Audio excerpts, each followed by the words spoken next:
नहीं शर्म में जा कौन देखूं इवे उठी देखा मत को तमीज दे जाता कौन काई नहीं सिखाई मैं करे दा काल उनके उमा को आधा दफाती माने तुम्हारे घरों तो शर्म में जा कौन इवे उठी दे को हया शर्म भी होता है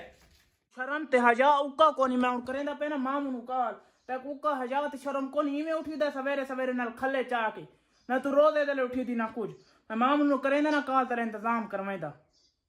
अस्सलाम वालेकुम वालेकुम सलाम क्या हाल है बचड़ा अल्लाह का शुक्र है मामू ठीक हो तबीयत से ठीक है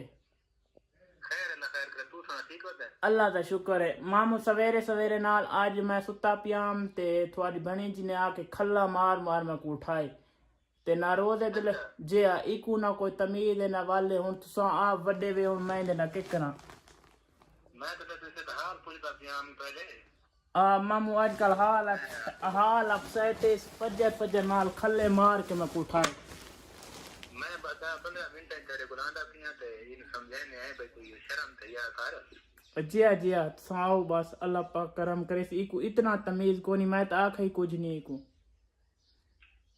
चलो ठीक है मैं समझाना अवल कर समझा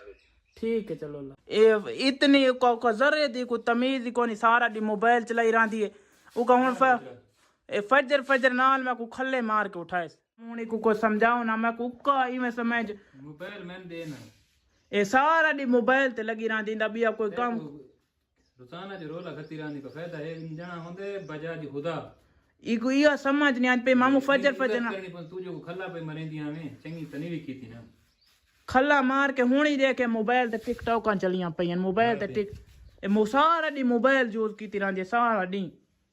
तू कोई गुजारा कर इस तो मैं राजिया मैं इस तो जान छुड़ांदा कर एन ते कई गाल नहीं करनी अगर गाल की तो